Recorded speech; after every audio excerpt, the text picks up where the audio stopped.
One day, my wife calls me. She's like, oh my God, some lady just told me that she found a chihuahua by the kid's school. I'm like, okay, send me a picture. She sent me a picture of the chihuahua. I'm like, oh, that's cute. I post it on Instagram. I go, hey, we found this chihuahua. Is anybody interested in adopting a dog? I don't know anything about adopting dogs or the rules. And this couple messages me, and they're like, I had actually a lot of people message me, and I was scrolling through Instagram to find what I thought was the best family. And I asked them to meet my wife and I at the bank parking lot, and we delivered the dog, right? And when I was handing the dog over to this family, the magic in their eyes and the magic in the dog's eyes when they saw each other, I was like, this is unbelievable. I go, so I told that story on there the next day, and all of a sudden I started getting messages like, oh my God, I run this apartment complex and somebody left a dog in the apartment complex. Oh my God, my mom is too old. Can you take this dog? Oh my God, I found this stray dog. Can you help? And I was getting all these messages. So I was like, yeah. So I was bringing all these dogs home, right? And my wife's like, what are you doing? I go, I don't know. These listeners messaged me. Now we had one point we had 34 dogs in our house. 34 dogs. One dog we put in the laundry room. She had puppies. It was like, oh my God, she's pregnant. Benztown President Dave Chachi Dennis loves radio and all of his radio friends. Hey, Chachi. Hey, everybody. Because Chachi loves everybody. My next guest has been passionate about being on air since childhood. He trained with the legendary improv troupe, the Groundlings, in Los Angeles and worked at iconic radio stations such as 91X in San Diego, KRQQ in Tucson, and WKRQ, where he won the Best in Cincinnati award after just 3 months. Alongside his on-air partner, Rich, their show is syndicated by premier radio networks and airs on over 20 stations across the country. His dedication to the community is truly inspiring as he devotes much of his time to helping vulnerable children in foster care through the LoveUp Foundation and has facilitated the adoption of over 500 dogs through his sister organization, the LovePup Foundation. Please welcome Johnjay Van Es from the Johnjay and Rich Show. Welcome, man. Thanks, man. I am so honored. Let me back up here for just a second. I got messaged via Instagram from you asking about a Harvey Pinnock book that I referenced on the Tracy Johnson episode. But you didn't say which one. I didn't say which one. And I'm like, I can't believe that Johnjay has reached out to me via Instagram. And I literally took that message on my phone and ran it up and down the halls here at Benztown going, Johnjay just hit me up and listens to the podcast. I love your podcast. I love it. I'm a huge fan. And the Tracy Johnson podcast was fascinating. Because, I got a voicemail message from Tracy Johnson. I was in Tucson on KRQ. We'd been on, I don't know how long we've been on, but a year or two. And I got that voicemail. Hey, Johnjay, it's Tracy Johnson. I want to talk to you about a Johnjay and Rich t-shirt. How do I get one of those? And I was like, oh my God, that's code for offering us a job. Oh my God. Called him back and it was. He flew us out to San Diego to talk about taking over for Jeff and Jer, actually. That's unbelievable. It was crazy. I don't know what year that was in the history. Because then I listened to the Laura Kane podcast and the Tommy podcast. And in there, I'm like, wait, when was that?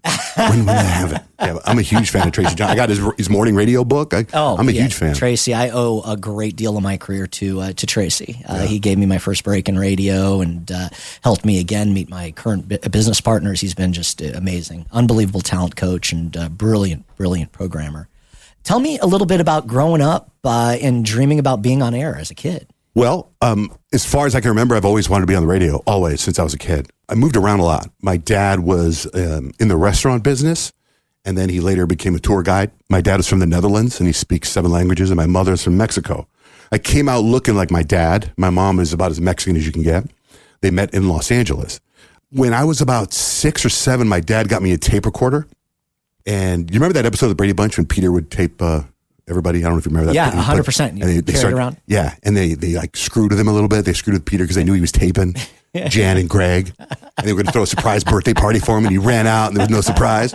So my dad got me a tape recorder, and I would just play practical jokes on my sister nonstop. And then I would interview my mom, and I'd be like, Mom. And she's like, what are you doing? I go, just put your makeup on, and I'm just going to talk to you while you're putting your makeup on. And she's like, do you want me to put the makeup on? Just put the makeup on, Mom. And I would just interview her. And then when I went to the bathroom and I recorded going to the bathroom, I did all these things as a kid, and I loved it. And then I would listen to Casey Kasem, and I would try to back announce songs and intro songs, and I taped songs off the radio. You know what I mean? You remember back in the day? For sure. And I get so mad because I couldn't get all of Huey Lewis. I'd get the DJ talking in front of it. Anyway. So that's what happened. I've always wanted to be on the radio. Were your parents supportive of you being on the radio? There was a time where I was living at the radio station and I was an intern for 91X. I worked for 10 months and 3 days for free. And at the end of that period, my mom and dad were pretty irritated. Like, what are you going to do with your life? How are you going to make money? You're doing this for free. How are you going to make money? It's like, I don't know, Mom. Someday something will happen. You were just that passionate about it. I loved it. I think it would be hard in this day and age to find someone that would be putting those types of hours and not get paid for it. You're right. And you can't tell them to do that either. No, you can't. You can't. But I had that exact same passion. Was growing up, and you said you moved around quite a bit, was there a particular show you listened to or a personality that you really gravitated? You mentioned Casey, but any others? Well, in different times of my life, I remember when I grew up in Tucson, and I grew up in Hermosillo, Mexico, and Santana, Mexico, and then I grew up in Phoenix. I moved to Phoenix when I was, from Tucson to Phoenix when I was like 11, and I would listen to KCCP all the time, which blows my mind that I do mornings there, because I remember I was caller 14, and I won tickets to go see 16 Candles, the movie premiere of 16 Candles. Yeah, sure, with Molly Ringwald. Yeah, and now I do the morning show there. You know what I mean? I mean, it's nuts. That is surreal. But I listened to the morning show there. I think Jonathan Brandmeier might have been the morning guy there, but I don't remember him. Do you know what I mean? Growing up, I didn't realize. So you grew up in Mexico. And did you guys move around just kind of based on tourism, or you said your dad was a tour guide? In the restaurant business. My dad the restaurant business. My dad was assistant manager at Taco Bell in Tucson. Okay. Then worked his way up and became the owner of 2 Taco Bells in Tucson. He actually had the rights to all of Taco Bell in Arizona. And he sold those rights. There were only 2 in Arizona. My dad owned both of them. If he would not have sold that, I'd be flying here in a private jet to talk to you today. But he sold those and got involved in a restaurant called Sambo's, which failed miserably. Oh, man. Yeah. So then he got in the tour guide business because he spoke 7 languages. So he would take people from all over the world, all around the United States. Did you work at all in the Taco Bells? No, he got rid of them when I was like 10. Okay, got it. But I mean, I would go in there and make whatever I want. I remember that. He was entrepreneurial then. Yeah, he was an amazing human being. He passed away about 17 years ago, but he was an amazing guy. Did he get to, well, he got to see you have a lot of success then. When I first started on the radio, he came out, he lived with me for 3 months, and then anytime I had an event somewhere, he would go. He's amazing. So they were really very supportive then. Very supportive, yeah. Short of when you worked for 10 months for free, but, which I get. Tell me a little bit about your first gig. You got an internship at KGTV in San Diego. So were you going to school at this time? Yeah, so I was going to San Diego State, and I got dared. There was a college radio station called KCR. It was a cable radio station, or you could only hear it within the vicinity of San Diego State. I went there and I auditioned, and they gave me a Friday night shift, and it was Knobs. Remember the Knobs? Oh, yeah. So I get in there and they have the playlist that I'm supposed to play, and I didn't like it. So I remember I threw on a little John Cougar, and I got hotlined. And the PD was like, "What are you doing? That's not on the list." I go, "Oh yeah, but I really like that song." He's like, "You can't do that, man." I'm like, "Oh." So then I remember I cracked open the mic and I go, I did that whole thing where, across the record, and then I'm like, I don't know what happened. Someone came in and put the John Cougar Mellencamp on. And then the guy hotlines me again. He goes, "I heard that. That was fantastic. I love that you did that." I'm like, "Oh, okay. Wow. All right." So anyway, I worked at, I did 2 Fridays and I got fired. Yeah. Who taught you at this point? Did you just Nobody. kind of mimic what you had heard on the air? Yeah, growing up? I just did the way I thought we spoke. I just did radio or whatever that was, like talking to you here. Then I was going to a telecommunications major, and there was a job posting for an internship at Channel 10 at KGTV. And I thought, maybe I want to get a TV. Now, being a white guy that speaks fluent Spanish, my dad would always tell me, "Trust me, keep speaking Spanish." He goes, and my uncles would be like, "You can be on TV, you can be a news anchor, you can speak English, you speak Spanish." I remember going, I don't want to be on TV, right? But I understood what they were saying. So I thought, let me get in this TV world. So I get an internship there at TV. And I learned a lot, but I was bored out of my mind in TV. I got to write like the community service promos, And I remember hearing in fact, oh my God, what's his name? The legendary. He would go, "Today on KGTV." Oh, it'll come to us. But he's a legendary voiceover guy. And I would hear him do my writing.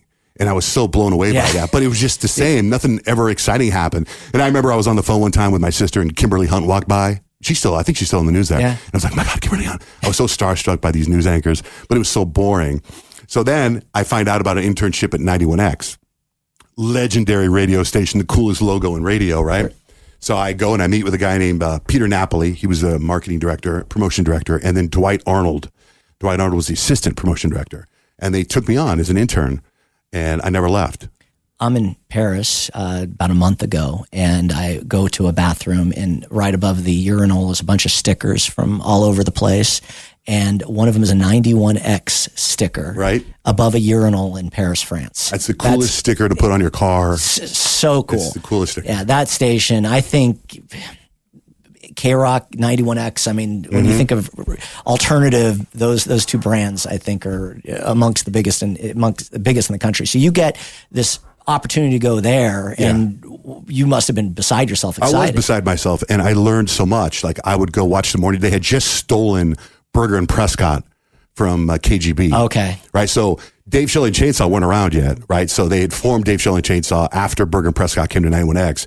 And so I would watch, and they brought in Rusty Nails was already kind of doing mornings there. So Rusty became like the sidekick. Another icon. So I would just sit there and watch them, and I would watch their producer, this woman, I can't remember her name, but I watched him show prep, and I watched how they did it. And I watched Rusty do the voices, and my last name is Van Es, and I remember Prescott would go, Van Es! And I'd get so excited when they asked me to do something for him, And I was driving the 91X van everywhere. I was putting the stickers on people on the beach, the tattoos, and then I would then Steve West was the midday guy, and I would watch Steve West run the board, but he was always smoking cigarettes, and I'd be like, oh, I can't go. And then the afternoon guy was a guy named Oz, and Oz was just phenomenal. He taught me how to run the board. I remember this. I remember him. He'd go, okay, you run the board. I'm going to go outside for a little bit. I'm like, okay. So I was all excited to run the board. And then the next song, I remember this like it was yesterday. The next song was Falco. Oh, yeah. Right? Drew Carmishaw. Yeah. So I grabbed the vinyl and I put it on. I queued up. You move the record back a quarter. Yeah. Go into and I'm not talking, I'm just running the board. And I go into the wrong Falco song. Some Falco song no one's ever heard of. And Kevin Stapleford, who was the program director, I don't know if he remembers me or not, but he came busting in and he sees me behind the console by myself. Where's Oz? Like, oh, he went to get a drink or something like that. And he goes, why are you playing this Falco song? So I never touched the board again after that. Never touched. To this day, I don't run the board, and I'm terrified of the board. I was going to ask you that question because I've seen a lot of video and doing some prep for this, and I see that Rich is running the board. So that's kind of your guys'. Yeah. When Rich and I partnered up, I was going to do the on-air business. He was going to do the tech business. Okay. He was going to do all the technology because he's a tech freak. You guys are good into each other's game. Yeah, he's amazing. We'll get there in a little bit, but that's really interesting. So you're at 91X. You're driving around the van. I mean, musically speaking, too, this is a great era to be at 91X. Right? Oh, it's great. You remember? Do you know Mike Halloran? Yeah. Oh. So Mike Halloran was a night guy, and I think he was the assistant PD. So Mike was also the coolest guy. He would be like, "Hey, Van Es, there's a band coming in. Can you let them in? We got pizza coming." I'm like, "Sure." And it was like 7, 8 o'clock at night. Like I said, I was there all the time. So I'll never forget this Volkswagen van pulls up, and these guys get out of the van, and they buzz the door, and I'm watching them, and open the door barely. I go, can I help you? Yeah, we're here to see Mike Halloran. I go, and you are? They go, we're Nirvana. My name's Kurt. Get out. I'm like, all right, hold on. The pizza guy's coming. Pizza guy comes, and then me, the pizza, and Nirvana walk down the hallway and hang out with Mike Halloran. They jam, they play, and I'm all excited because there's jalapenos on pizza. I never had jalapenos on pizza. I had no idea about Nirvana or anybody. Jesus Jones, all these bands came in all the time, and so Mike was the coolest guy. I still talk to Mike to this day. He's an incredible human being. Smart guy. What? Did you get your picture? No, I didn't. No, it's not like cameras around like that all the time, like they are now. You know what I mean? It was a nighttime too. It was like 6, 7 o'clock at night. Darren, who's on the other side here, talking about running the technical. He's my Rich. Yeah, pretty much. Did you ever? Because you were at KNAC and at the Eagle. Did you ever get your picture with Nirvana? No, never did it. Yeah, and we were one of the first to play them at KNAC. We were it's us and K-Rock, and I think we were on them before K-Rock even. And so. But you just didn't, a lot of times you didn't really even think about it because it's like, well, who are they? I mean, I could tell you about 100 bands that came through, but I remember Nirvana. Do you know what I mean? I mean, I don't know. And Jesus Jones for some reason, because I remember when video cameras first came out, I had a video camera and Jesus Jones was chilling on the sofa. And I was like, hey, right here, right now. And the guy looks at me out there. I still listen to that song, though. It's a great song. So how do you go from 91X to the Mighty 690? That's a pretty big format change. Yeah, at Noble Broadcasting, which was owned by John Lynch at the time, in the building, they had 91X and the Mighty 690 in the same building. And so the marketing director at the Mighty 690 was a guy named Vaughn Freeman. And Vaughn was like 23 years old. I was like 18 years old. And he saw me hustling all the time. And one of the reasons he saw me hustling is because Dwight Arnold, who was the promotion director, he gave me this tip. He goes, whenever you're walking around the radio station, always hold a piece of paper and a pen and walk fast. so it always looks like you're doing something. So I was always doing that, but I also was always doing something. But I always had a pen and a piece of paper. And if anyone saw me, Van Es, can you take out the trash? Done deal, I'll take out the trash. But I had a pen and a piece of paper, you know? So Vaughn pulls me aside and he goes, hey, we might have a position here for you. Would you want to switch over to the sport? Now, I know nothing about sports, nothing, right? So I'm 19, 20 years old. I know nothing about sports. Now I have 3 boys now, so I learned quite a lot about sports, but I was not a sports fan at all. So I'm like, sure. So because of that, being in the sports world, I was at the Mike Tyson fights. I was when Michael Jordan won his first championship, I was there at the Great Western Forum, but I didn't care. Now I look back and my kids are like, what? Yeah. You were there with Michael Jordan? Yeah, I got a picture with Michael Jordan. Well, that's cool. Yeah. You don't have Kurt Cobain, but Michael Jordan's right. Because there was a photographer there with Michael Jordan, and I got a copy of the picture. So I met all these people in sports, and then with Vaughn. So Vaughn hires me, and they're paying me in trade. They're not paying me cash. To Carl Strauss. Do you remember Carl Strauss? Yeah, of course. I got all the Carl Strauss I could have. But I was living at the radio station, and I had a job at the check cashing place. So I would take the bus to school in San Diego State, take the bus to the check cashing place, and then I'd take the bus home, and I would take the bus to the radio station and sleep there, and I would bust in my ass. So Vaughn, I'll never forget, I was at a Mike Tyson fight in Vegas, and I was taking listeners there, right? And Vaughn calls me and says, hey, I got great news. And what? He goes, we're going to pay you now. We're going to pay you cash. We're going to pay you like salary. And I was like, oh my God, how much? Did they pay me? $16,500. And I thought I was the richest guy in the world. I couldn't wait to tell my parents. I remember I was in Vegas and I leaned back, I put the phone down, and I leaned back like, let's go. Let's go. No insurance, but $16,500 and all the Carl Strauss I could eat. I had no idea that you worked with Vaughn.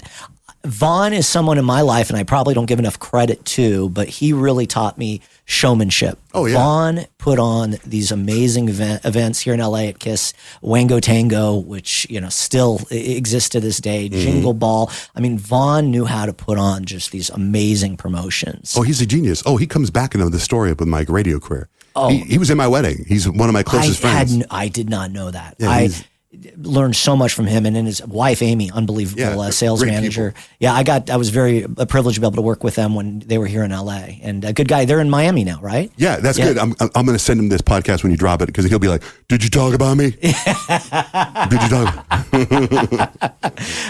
This was years back. I think when we were first doing the Iron Imager contest at the All Access Radio Summit, and Steve Reynolds, the morning show consultant, came over to me and said, he was complimenting us on the promotion we did for Iron Imager. And we had this big belt and the whole deal, like a heavyweight fight. And he goes, you really understand showmanship. And I think learned a lot of that showmanship from Vaughn. Vaughn's amazing. I remember one point, I was already doing mornings in Tucson and Phoenix, I think. No, we hadn't gone to Phoenix yet. And he goes, we're moving Ryan Seacrest over to KISS. He goes, I think you should come over and take over for afternoons on Star. And he goes, here's what kind of the stuff I want you to do. I want you to roll up like in a Cadillac with horns on it, like your Kid Rock. You're going to walk into a bar and you're going to light the bar on fire. He goes, and I was like, oh, okay. So I came out to interview. Are you serious? Yeah, I came out to interview for Star, and I met with Paul O'Malley. With who? Was it Paul O'Malley at the time? No. I did meet with Roy. Roy, okay. But it was someone, I can't remember. She was the program director. Oh, Angela Perelli. Yes. Yeah. And I met with her. But what happened was I had just signed an extension, my contract in Tucson. And when Tucson found out that I was there interviewing, they had a meltdown. I was like, wait a minute, you're the same company. I said, I thought you guys would be talking that it was okay for me to go. So it didn't work out. It didn't. Oh, that's an awesome story though, man. Did you get to light a bar on fire? No. That's the part I was afraid of. But that's Vaughn. So I got to tell you, when I was in Cincinnati too. Vaughn took me to Cincinnati. The reason I was in Cincinnati. I did not know that either. And one of the events that happened with Vaughn is we were doing a disco show with Casey and the Sunshine Band. Yeah. And Vaughn hired streakers to run across the stage naked and throw out flyers of the new morning show. And it was all over the front page of the paper. Right? The guy's a genius, right? I was supposed to interview Roy Loughlin at Radio Days back in March. I couldn't make it because unfortunately my mom was very ill. And we were going through a bunch of prep for that and put together a deck, which I'll share with you. But so much of that deck was events that Vaughn put together. Roy's amazing too. I met him twice, 2 or 3 times. When I met him, when I sit down with him, he's like human coffee. 100%. Yeah. He's like, hey man, God, I think you're really talented. Why don't you start mornings? We do the station call. I can't remember. It was the station 92.3, and before it was The Real, it was we want you to do mornings with George Lopez. You're George Lopez. I'm like, whoa. Hold on a minute. What about afternoon? Do I do that? I mean, it's like, you know what I mean? Roy, talking about the notepad, would always walk around with the notepad too, and would feverishly be taking notes, and absolutely brilliant minds. So when I'm working with Vaughn, by the way, so I'm at the Mighty 690, right? This is how Vaughn and I would start our day. He was my idol, Vaughn, right? So he would let me wear his clothes, his jackets, because I didn't have any money, right? So I'm wearing his clothes, and I would come into work, we'd close his office door, and we'd watch Fletch, right? Or we'd watch Caddyshack, and then we would listen to Tony Robbins cassettes. And then we would start our day. That's how we start our day. Which is great prep, though. Yeah, and then great prep and motivation. Great. And so then he brings in this morning guy named Chet Forty. He's the guy that started Monday Night Football. Oh, wow. So Chet Forty's doing mornings there. Chet was a famous director on TV. So Tony Robbins was a sports fan. Tony Robbins calls into Chet's show and asks him to direct his next infomercial. So Chet goes, and I'm looking, he sees me through the window like, oh my God, it's Tony Robbins. So Chet goes, should I do it? I go, do it. So I think Chet directed the next, the DVDs for Tony Robbins. Tony Robbins sends the DVDs to Chet. Chet comes over to me and says, there were CDs. I got these CDs. You want them? And I'm like, yeah. So I listened to Tony Robbins every day and every night. And he had this one CD that was music, weird music about motivation you at night. And I would listen to it every night. Cut to 5 years ago, I'm in San Diego, and I'm at a place called Marketplace Grill in La Jolla. It's one of my favorite places. I was there with first day it opened. Freaking a red Ferrari pulls up, and Tony Robbins comes out of the Ferrari. And I'm like, oh my God, oh my God. And my sister's like, you go talk to him. I go, I'm not talking to Tony Robbins. Go talk to him. So he gets in line. I get in line behind him. I go, Tony Robbins, I'm a big fan. He goes, what? I go, Kanai, you know Kanai? I know Kanai. He goes, constant and never-ending improvement? Of course I know Kanai. I invented Kanai. And I'm like, well, I just want to let you know I'm a huge fan. He goes, why don't you come to Date with Destiny in Florida with me? And he gives me his assistant's number. I call the assistant, and I go to Florida, and I spend 6 days in Florida, the second row at a Tony Robbins seminar. It's freaking nuts, man. That is so freaking cool. Yeah, freaking nuts. I got to see him speak once at an Inc. 5000 conference. It was like, did a keynote, and I walked out of there so incredibly pumped up. He's and I amazing. still quote him. He says, we overestimate what we can do in a year, and we underestimate what we can do in 10. And I think that's such a phenomenal piece of advice because as we're talking about your story, how long it takes to become really, really great at something.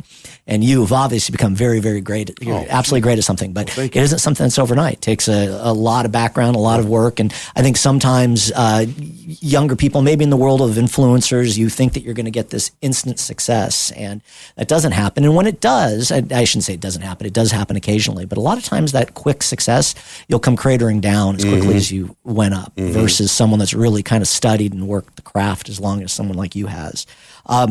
So going from music, and I've never worked a sports format. So that to me, when I worked here at Clear Channel and now iHeart, they had 570. So I was in the same building as a sports station. What was the difference for you? Were there a lot of parallels, a lot of differences? It was the same. I was just I was more focused on the technical side of how radio worked, and I'd watch the personalities and how you'd have to talk. The sports guys would talk nonstop, and how important the producer was, and how important phone calls were. Because you didn't have phone calls. You didn't have a caller on the line. You didn't have anything. You remember Jim Rome? Yeah, of course. Jim Rome was doing like sports updates every 15 minutes on the weekend. So I was driving Jim Rome around. We were going everywhere together. I was just learning as much as I could, picking Vaughn's brain. And then I would be like, okay, I'm living here at this radio station. And I'm like, the people that drive the nice cars, the general manager, the sales manager, and the morning show. They're driving the Mercedes-Benzes and they're driving the BMWs. It's like, how do I get there? Well, I can't do radio. I can't get on the radio. I'm already 22, 23. I figured I can't. Let me get behind the scenes. Maybe I can do sales. Maybe I can be a general manager sometime. So I kind of went that way with it. You know what I mean? I went and got into sales. And when you first started your first sales gig, did Vaughn help tee that up for you? Or No, I became friends with so I moved in with, I finally moved out of my parents' house and I moved to South Mission Beach with a guy named Steve Nagelberg. He was the local sales manager, great guy. He was 10 years older than me. And his roommate had moved out, who was a client of the radio station, a guy named Dave Ezrati. Do you know Dave Ezrati? God, that rings a bell. He was the Bob Baker Auto Group, handle all that. Okay. So Dave, Steve, and I became very close. Then I go to the jazz station where I meet Brad Samuel, who didn't talk about me in your podcast, but I'll talk about him. So Brad Samuel and I become very close. I'm in his wedding. He's in my wedding. We become very, very close. I talk to him to this day. But Bruce Walton, who is Bill Walton's older brother, the basketball legend Bill, who just passed away. Bruce Walton And he plays a big part in my future here. So Bruce Walton was just amazing. He was like my Indiana Jones, that guy. I thought he was the coolest dude ever. Drove a big fat black Mercedes, never wore a tie, and everybody loved him. And he was the kind of guy where he'd be like if I was at a client function and I was talking to my client and he walked over, he'd be like, "How you doing? I work with John." I dropped my real name's Johnjay, but when I got professional, I dropped the J, tried to go by John. So I went by John for a while, which is so complicated because my dad's name was John, but my first name's Johnjay, real name, right? So he'd be like, "I work with John." And I'd be like, "Oh my God, he's the owner of the radio station." He says, "I work with him." Meanwhile, my wife's in radio sales in Phoenix now, working for a country station. And I go to a function there, and this woman walks up to my wife's dad, and says, "How you doing? I'm Blake's boss."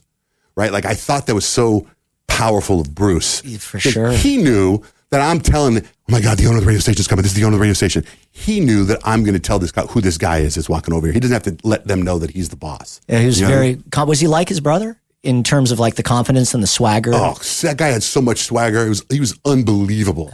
So Bruce changed my life, right? So he was so supportive of me and helped me out all the time, but I wasn't happy doing radio sales. So this is where my wife comes into play. So she is now my girlfriend. I'm telling her I'm like, "I'm just not happy." She's like, "Well, what do you want to do? What do you want to do with your life?"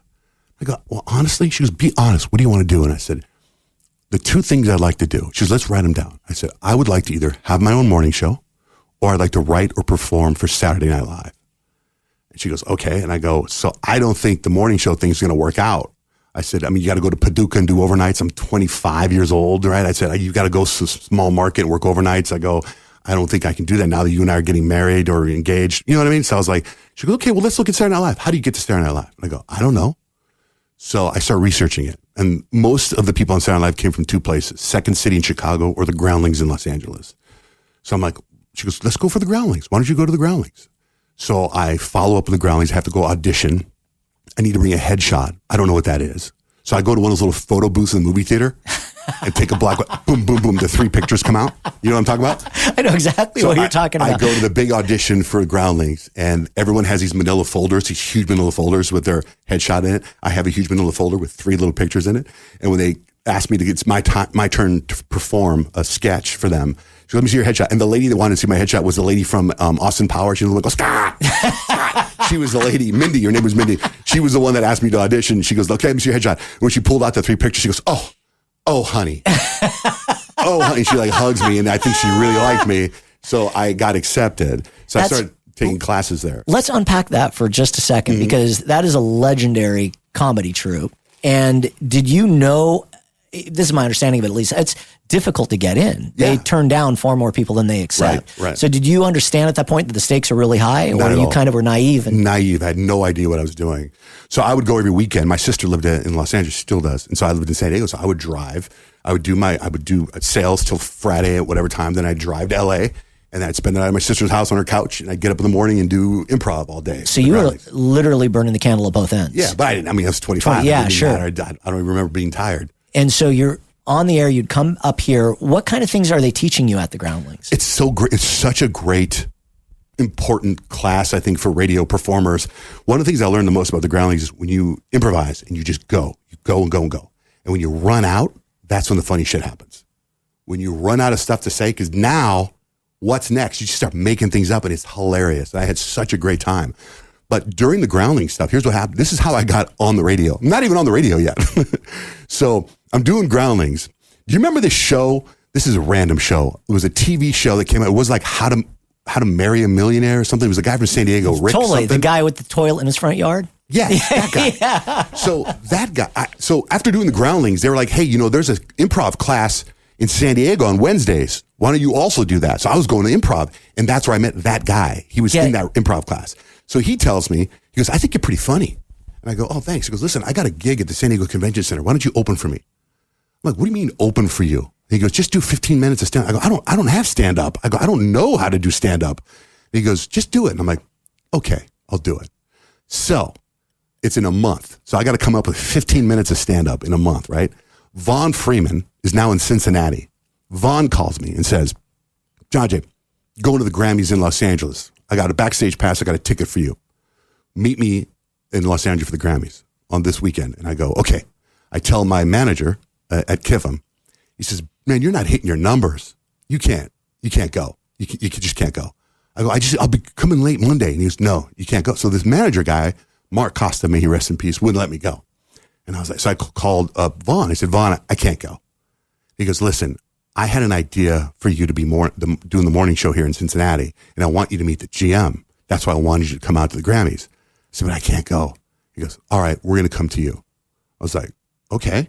So I had just come back from my bachelor party in New Orleans, and Vaughn drives down from San Diego with the general manager, Jim Bryant, from Q102 in Cincinnati. And we go to the Pennant, which is in South Mission Beach. And we get upstairs, and I have this shoebox full of pictures from my bachelor party. And I'm showing him pictures, and we're going over at my bachelor party, and Jim and Vaughn are laughing their asses off. I wasn't trying to get them to laugh. So anyway, cut to. So that's it. Great meeting you. See you later. So I get a phone call from Vaughn.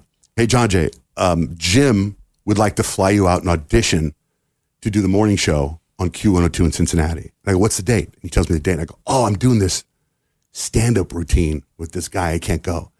And that's what I say that to Jim. Jim hands the phone over to Vaughn. Vaughn goes, hey, when the general manager of a major market radio station tells you he wants to fly you out to do 4 days of radio, you fucking go. So, okay. So I called this guy, Rick. Hey, man, I can't do the stand-up for you. And he had a freaking meltdown on me, right? I'm like, I'm sorry, man. I might get my own morning show. So they fly me first class. I'd never been first class in my life. They fly me first class to Cincinnati. I do 4 days on the radio. I've never been on the radio in my life. And I remember I had to borrow headphones from Vaughn. And Vaughn was like, how do you not have headphones? I'm like, I'm not on the radio. I don't have headphones. Use my headphones. So they put me on with the morning show that's already on with this girl. I think they let go of the guy, and they didn't know if I was what they were going to do with the girl. So they had me do mornings with the girl. I'd never done anything like this in my life, right? So I'll never forget this woman. I don't think she was happy with me being there. It's time to do the weather. She handed me a piece of paper with the weather on it. She goes, hey, John. Now I'm back. I decided to go by Johnjay again. It's my real name, Johnjay. Hey, John, why don't you do the weather? This is live on the air. I'm like, okay. And I go, looks like it's a nice, beautiful day. It's 75 degrees. Nice. It's going to be nice outside. That's not how you do the weather. Give me that.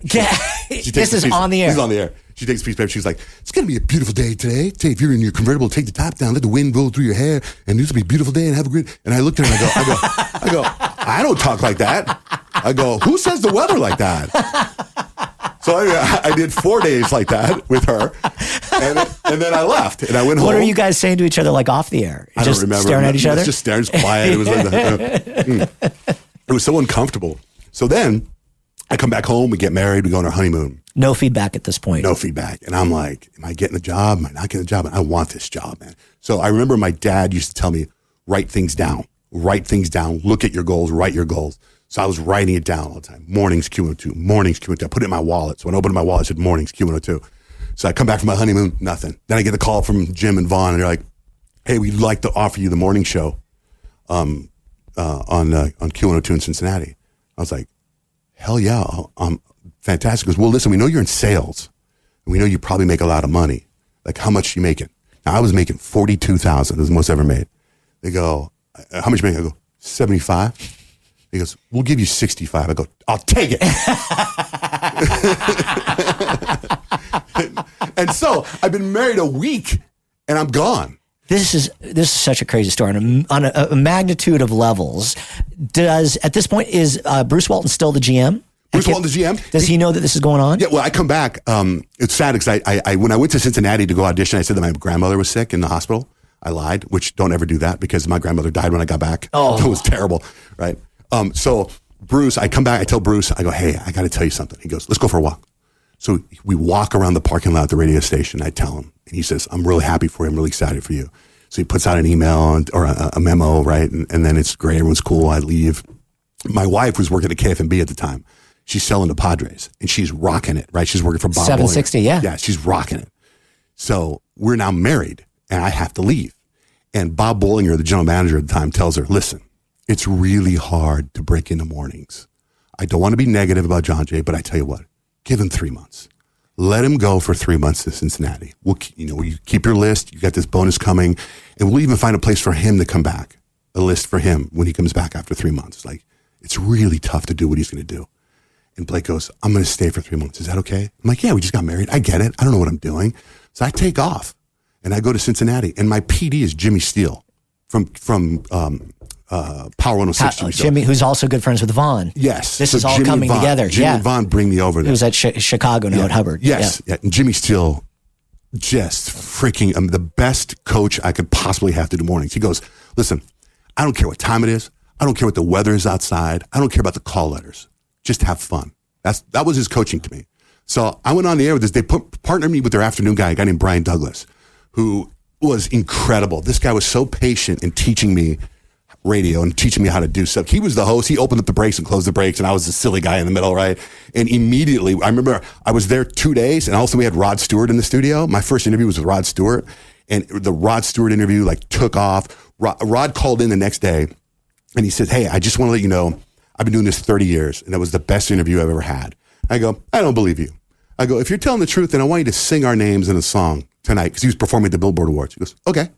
So we're watching the Billboard Awards, and you can find this on YouTube. He's singing "If We Fall in Love Tonight," and you see him singing, and then he wrote our names down on his hand, and he goes, listen to Johnjay and Brian. Get out. I'll play it for you. I'll show it to you. That is so freaking cool. Open your heart and let love again. Listen to Johnjay and Brian.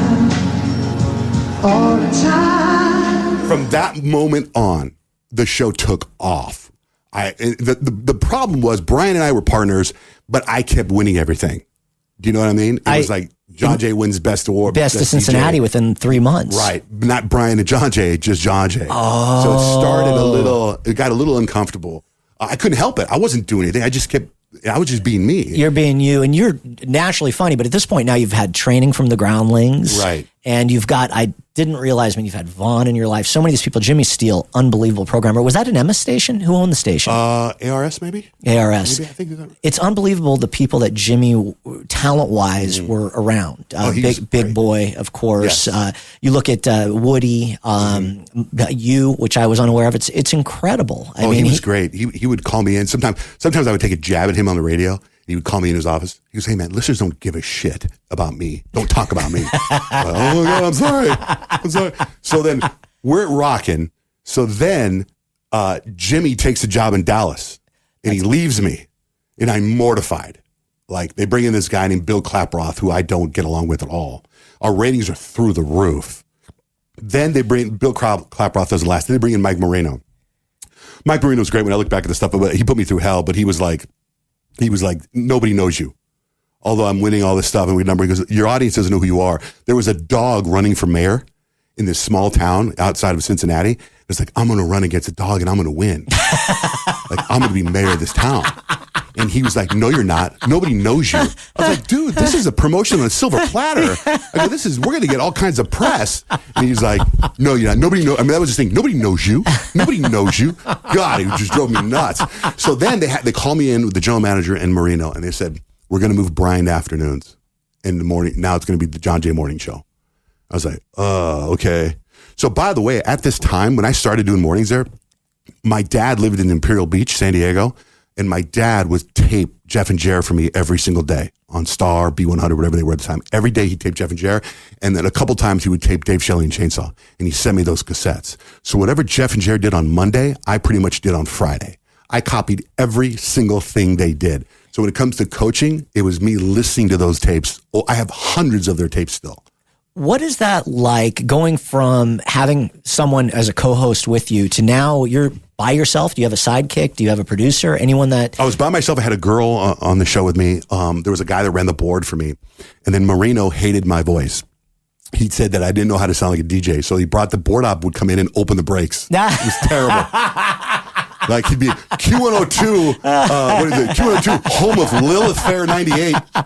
Home of Lilith Fair 98. It's the Johnjay Morning Show. And then I'd be like, all right, we're going to get into whatever. You know what I mean? But his voice, Jim Kelly was his name. Great guy. It was an interesting time in the business because I listened to your show, and especially over the last few weeks, I've really been listening. You guys are so authentic with what you talk about. You really put yourselves out there, at least it appears to me. talked about getting your head tattooed, and you talk about you're very open. And I think at that time that was very unusual. People did not live. This was like the very, very beginning of reality TV. I don't think people were as forthright as they are today. And so I get where Mike was coming from. And I think Mike is when it comes to music and it comes to the flow of a radio station, there's no one better than him. I get, though, why you could be at odds from a personality standpoint. I love him now. No, but at the time, I was so bothered. I left because of him. He even said to me, "Tell me you're not leaving because of me." I'm like, "I'm leaving because of you." But I mean, I think he's great. But I get why you would make some of the decisions as a programmer that he did. I find this really interesting. A couple questions and we'll move on. But had Blake, your wife's name is Blake. Yeah. Did she move out at this point? Yes. After 3 months, she resigned and she became a sales rep. This is pretty interesting. At the country station there, which was a different company. WUBE country station.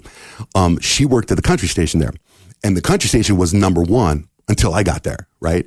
So I just crushed this country station. So one day we're at this event that her station's having, and the Dixie Chicks are performing out in this festival outside, and I'm there supporting my wife, and the PD of the country station comes over to me. Tim Clausen was his name. Really great guy. He says, "Hey, when's your contract up? We'd like to get you out of here." I go, "What do you mean?" He goes, "We have an opening in Houston. Would you ever consider doing country?" This is in the middle of a street fair, right? I'm like, "Sure. Yeah, hit me up. Let me know what's up." So it turns out I had this 2-week opening in my contract to negotiate, right? And they didn't renew me right away. So they come to me. This is where Bruce Walton comes involved too. So they come to me with this offer, which was bonkers. It was the most money I've ever seen in my life. I never thought in my life I would make this much money. And I don't know what to do. So I called Bruce. I'm like, "Bruce, I don't know what to do." And he's like, "Well, what's going on?" I go, "They made me this offer." He goes, "Hold on. Relax, calm down. I've got it all taken care of." So he puts me with one of his best. So he went to UCLA. He played football for UCLA, and then he went and played for the Dallas Cowboys. Bill Walton went to UCLA, played basketball for UCLA, then went on to become a legend, right? Bruce had this circle of friends. Mark Harmon is one of them from NCIS. Mark Harmon and a handful of guys. And a guy named Barry Axelrod, who just passed away. And Barry was a huge sports agent. I mean, he had the biggest contracts in baseball. So he goes, "I want you to talk to Barry and have Barry go over your contract." I'm like, "Okay." So Barry goes over my contract, says, "Change this and change this, and you're good." And I go, "Oh, how much owe you?" He goes, "Nothing." "Nothing?" I was like, "That's because, I mean, he's doing an $80 million deal. Right, And my deal was cute for him." So I send him a bottle of Dom and I thank him for everything, right? So I take the deal in Houston. So I'm in Houston, and I had learned a very valuable lesson there is never, ever, ever take a job for money. You know what I mean? Never take a job for money. I learned I was the most miserable time I ever had in my radio career was in Houston, but I also learned so much in Houston. Why was it miserable? It was hot. It was humid. My wife and I got pregnant with twin girls. They passed away.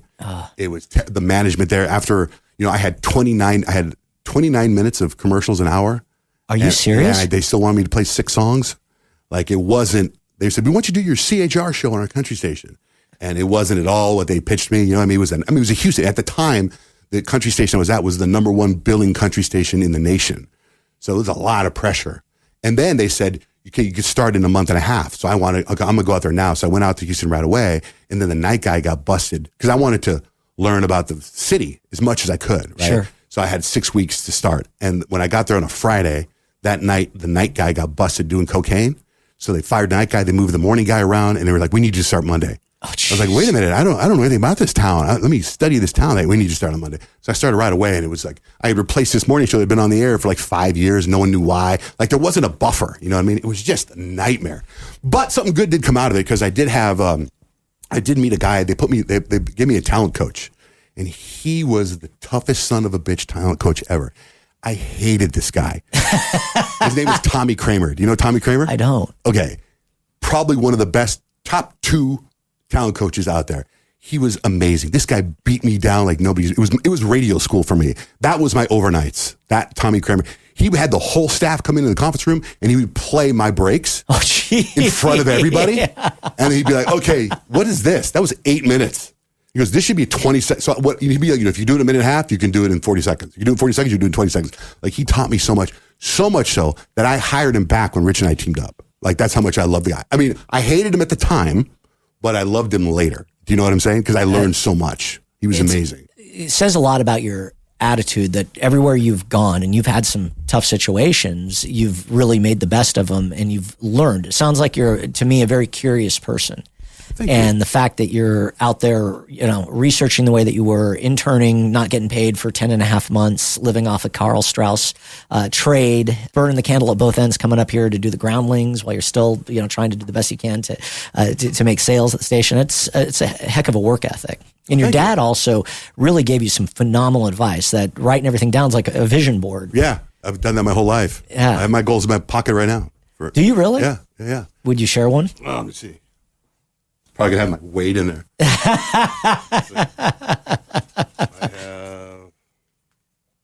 Oh God, this is hilarious.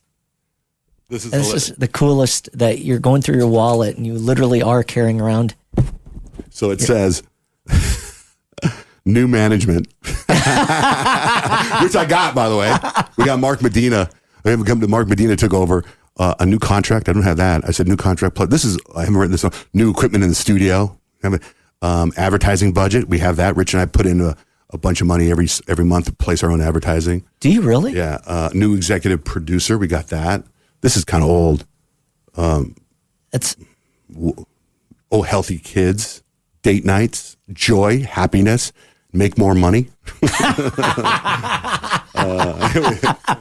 Revert back though. Sometimes making more money isn't always happiness, like Houston. Right. In congrats, and I do want to get into Mark Medina coming back, who's what a phenomenal programmer he is, and in getting to all your current success. How long do you stick it out in Houston, and when do you decide, like, I'm out of here? I got there in 98, and 2001, what happened was, so I had an airtight contract because of Barry Axelrod, and the company sold, right?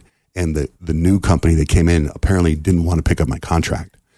So it got so ugly. So the name of the morning show was the Johnjay Morning Show, right? And every morning I would go take Krispy Kreme donuts to different offices every morning. I'd drive the van, and you fax in, I pick an office, you know what I mean? And I did that with Rusty Nails and 91X. I was a big fan. Rusty and I would drive around and bring bagels to people. And it was before MapQuest or before Maps, Google Maps, so I'd get lost, or Rusty would have a meltdown. And then we'd have to go to his Honda Civic and he'd get some weed. so I'm doing this thing in Houston where I'm stopping by offices and stuff. And then the new, and I'd drop off these Johnjay Morning Show mugs. Now, when I came back, they were called the 93Q Morning Show mugs. Wow. right? And I'm like, whoa, what's that about? That's a bit passive aggressive. Right? Then my wife, like I said, we had twin girls on Valentine's Day. And they didn't survive. One lived for 9 days. And so that day, it was terrible. It was terrible. So I'm in the hospital with my wife, and the general manager at the time says, we need you to see you tomorrow at 8 a.m. I go, I'm in the hospital. If you don't not here at 8 a.m., you're a violation of a contract. We're going to let you go. And I'm like, and I called Barry, and Barry's like, they're trying to have you violate you so they don't have to pay you. They're trying to get. I remember the woman's name was Chris McMurray. I don't know where she is anymore, but she was a witch, man. That is unbelievable. She was cold. And they knew what was going on with you. Yeah, I was in the hospital. Yeah, it was all over the news in Houston. The huge city. So we were not. They were reporting live from the hospital. Meanwhile, they're at the wrong hospital. And they're like, we're outside the hospital with Johnjay from 93Q Country. He's having a baby, and a baby had passed away. It was terrible. God, I am so I had sorry. that footage too to show you. So anyway, I was like, I went in there at 8 a.m. I left my wife in the hospital. I go in there at 8 a.m. I was just holding my dead child. So I go into the hospital. I go to the radio station to meet with her, and they're like, "Yeah, well, we just want to talk to you. We want the show. We want the show to end at 8:20 now instead of 10. Like, you called me in for that?" And I go, "Look, I just want to let you know, I'm not going to quit." I go, "And I'm going to do whatever you say. So you're going to have to buy me out." I go, "I'm not going to quit. I'm not going to violate my contract." So about 2 weeks later, I get a call from the PD. His name was Dennis. I don't remember his last name. But he meets me at a bar, and at the bar, he hands me an envelope worth the payoff. And I go, "Did I just get fired?" He goes, No. I don't want to be known as the guy that fired Johnjay. This is a buyout. I'm like, I think I'm getting fired. But I wasn't, because I was getting paid not to work there anymore. Right? So it was wild. Man, that must have just been a horrendous few months of your life. It was crazy. So that's where I was telling you some stuff off air when we were having coffee.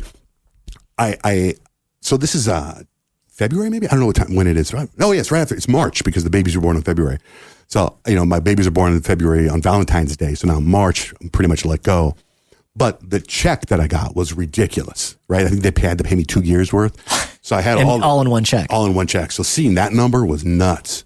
So then I start getting, the word goes out on All Access. So I start getting all these calls and emails from people from Z104 in DC, KISS in Seattle, US 99 in Chicago. And there are all these different companies. So I'm like, wow, this is amazing. I'm going to go somewhere. And I go, but I don't know if I want to do country. I don't know. Jimmy Steele, he's now Power 106 in LA. He has KZLA, a country station. They don't have a morning show. He says, come out here and do mornings for me. Come out here and try it. So I went out there and I did mornings by myself. And I had just met Rich at boot camp, right? Rich and I just partnered. Before I got fired, I had met Rich. And I talked about need, because I needed somebody. I would get to the radio station at 3 a.m. and I'd be there till 7 p.m. at night, right? Before I got fired.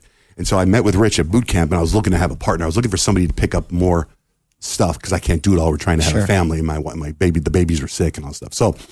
So I go do KZLA. I do 3 weeks at KZLA, and Rich would listen online to the show, and he would critique the show afterwards. And it was funny because I didn't even understand how that worked. It's 2001. Yeah, it's early internet. This is the studio off of Sunset, right? Yeah. I remember that. So I wrote a parody song, KZLA. Remember that song? Yeah, I love LA. And I did mornings with a guy named Sean Parr. Yeah. Him and me, they partnered us up for a while. And then I had my sister come in and answer phones. I had a guy named Ken. He helped. He was like my sidekick. He's now the head writer of Saturday Night Live. My sister had a friend that went to Groundlings after me. She came in to help answer phones. She was on the air with me. We had this fun thing, but it just didn't work. So I remember, keep in mind, this is August now. I got fired. Baby's born in February. I get fired in March. This is August. And Rick Cummings was the guy that made the decision. Great guy, Rick Cummings, but I was in such a dark place. So him and I bumped heads a little bit. And I don't know what my on-air content was, or if I didn't know what I was doing, but it didn't work out. So they didn't want me. And I was so bummed, right? But so then I went back to Houston. Was your wife still in Houston, or did she come out here with you during those few weeks? That's a good question. I don't know if she did or not. And she was, I'm sure, still mourning as you both were. It's terrible. Yeah, that's right. She was still in Houston. That's right. Yeah. So I now tell my wife, I go, let's just get an RV and drive around the country with our dogs and see what happens. She's like, you're going to land somewhere. But it was like months of nothing. It was scary, right? It was scary. The neighbors would call Blake at one time before we got in the RV. They'd be like, your husband's outside playing with remote control cars all day. Because I had these remote control cars I thought were so cool. Yeah, the Tamiya. Yeah, it was so sick. You know who's into those remote control? Scott, our mutual friend Scott Fisher. Oh, is he? We sometimes will share Instagram posts of people with like the frog and the hornet. And I didn't know that. Yeah, he's way into I was playing in the driveway. So we get in this RV, we drive across country. And then I get, I'm talking to the PD, like I think, what's his name, Mike Preston in Seattle. Yeah. He had this really deep voice and he seemed really cool. But I don't know why nobody wanted me. It was like a terrible feeling. And then I get a call from Scotty Fink. You know Scotty Fink? Of course, Hollywood Records, yes. Scotty Fink. Scotty Fink, I had met him when I was in Cincinnati, and we did a promotion with Amy Grant, and he just thought it was the greatest promotion where we were dressed in drag. And, we did all this stuff. And Scotty calls me and says, I got a friend of mine. I told him all about you. He's really, really interested in talking to you. He's the PD in Tucson. He goes, are you familiar with Tucson? I go, I grew up there. I lived in Tucson before I went to Phoenix. Okay. And he goes, his name is Mark Medina, and he's going to call you. So Mark calls me. I'm in my RV trip. Mark and I talk, and I'm like, I'll be in Tucson to see my family's there. My whole family's there. My Mexican family's there. So I meet him. I was trying to see if I grew a beard out or not, so I look like crap. Kind of look like me probably, but it's nice more hair. Yeah. And so I meet Mark, and him and I just hit it off. And he says to me, as we're talking, he says, look, I don't care about the call letters. I don't care what time it is. I don't care about the weather outside. I just want you to entertain and be funny, which is exactly what Jimmy Steele said to me. And I was like, bro, I give you goosebumps telling you this. I go, that's fantastic. I go, I love it. So now he didn't have any money, right? I didn't care. I was like, he goes, this is all I have. He goes, do you have somebody you want to bring with you? And I said, I'm partnering up with somebody. It was Rich. So you knew at this point that you and Rich, you guys had met each other at Morning Show Boot Camp, and you knew you wanted to do something together. Yeah, we did a demo tape together. Okay. Him and I, like we interviewed Jervis from Survivor. Okay. We did a demo tape, Rich and I. He came, he had just got cut loose from Dallas, the Eagle at Dallas, I think is where he was. And I still wasn't fired from my job, but he had come down to Houston and stayed with me, and we went to the radio station at midnight. We taped a bunch of stuff, and we had just great chemistry. So we sent out the DVD, the CD out to everyone. Really come pull Darren. Were you at the Eagle at Dallas when Rich was there? I don't know. What year? I was there 98. 95 to 98, and then again 2000 to 2002 or something. He was there, I think, 97, 98. He was part of a, who was his morning show? With Russ Martin. He was with Russ Martin. I did know Rich. Wow, what a trip. And then they got rid of Russ, I think, and they brought in some guy. Yeah. And it was Rich and somebody else. Exactly. Yeah. And then they got rid of Rich. Wow, what a trip. Okay. Right. Yep. Yeah. So I do know who you're talking about. Yeah, I was at the Eagle during that time. I was doing nights there. Oh, then he's definitely going to remember you because he remembers everybody. But so that's Small world. So Medina, and this is prior to Medina being a superstar, but it already sounds like he's wise.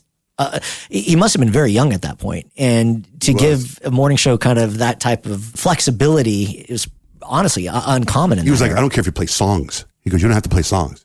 So we go there and we start, Rich and I, and Rich is like, I'm in too. I'm in to Tucson. I'm in. I go, look, this is the money they gave me. I go, you want to split it up a certain way?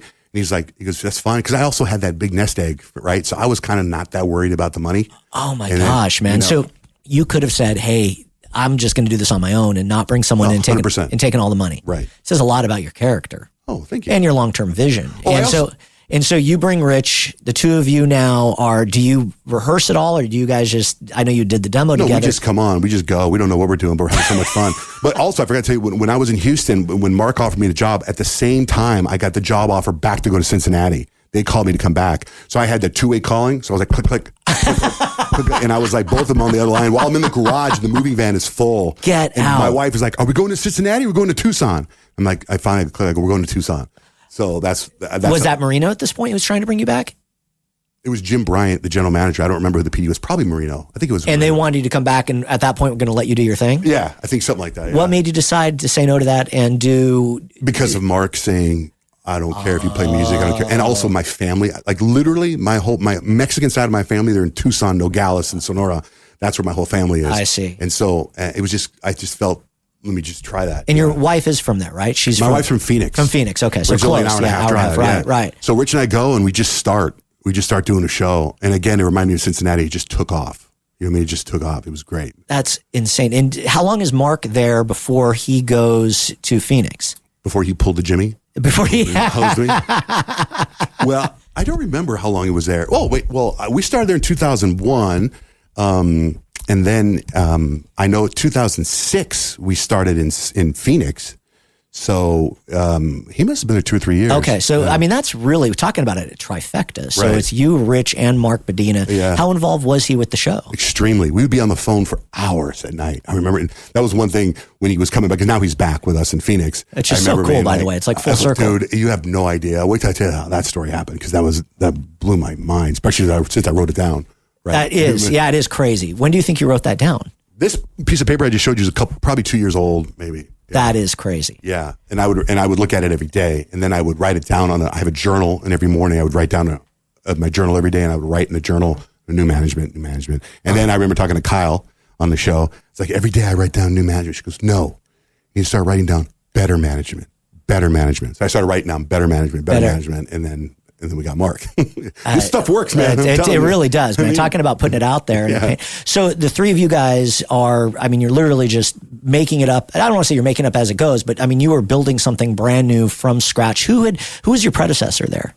There was a show before me, but they weren't there very long. See. It was Maney, Lucas and Maney. Okay. They're the ones that eventually did a We for a We. Oh my god. They left and did We for a We. All right. Right. But the show before us was Mojo. He had been there for years. Oh, okay. Right. Okay. And the show And then he before goes to him was Jimmy Detroit. Kimmel. Oh my I think, god. yeah, So you had Jimmy and Carson Jeez. Daly. That's unbelievable. Right. I know. It was That is we were following some unbelievable. pretty big footsteps. Yeah, that's some incredible talent has gone through there. And keep in mind, this whole time, my dad is still sending me Jeff and Jerry cassettes. I'm still listening to Jeff and Jerry cassettes. And there was also a point where when I was in Houston, I'll never forget this too, not to backtrack, but I'm in Houston and I kind of got, I was in Cincinnati and Jimmy was in Dallas and Kid Craddock, legendary Kid Craddock, he started this thing called BitFest, which was like boot camp, but it was for his website, right? Bitboard. Yep. And so he put together like a mini boot camp in Dallas. So I went and stayed with Jimmy.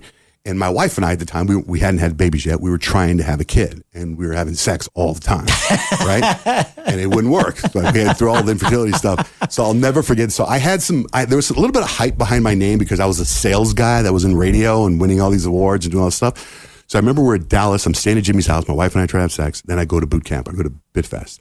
and Scott Shannon is there, and Kid Craddock's there. And I don't know. When I look back, I'm like, I can't believe I was sitting next to Scott Shannon. You know what I'm saying? So I'm at the urinal, and Scott Shannon walks in and stands next to me at the urinal. He goes, "Hey, so you're that kid, huh? That sales guy that got his own radio show?" And I go, "Yes." And now, keep in mind, my wife and I are trying to have a baby. So I go to pee, and I had a little sperm on the tip of my penis, dried sperm, and my pee shot out like a V. And I peed all the way down his khaki pants.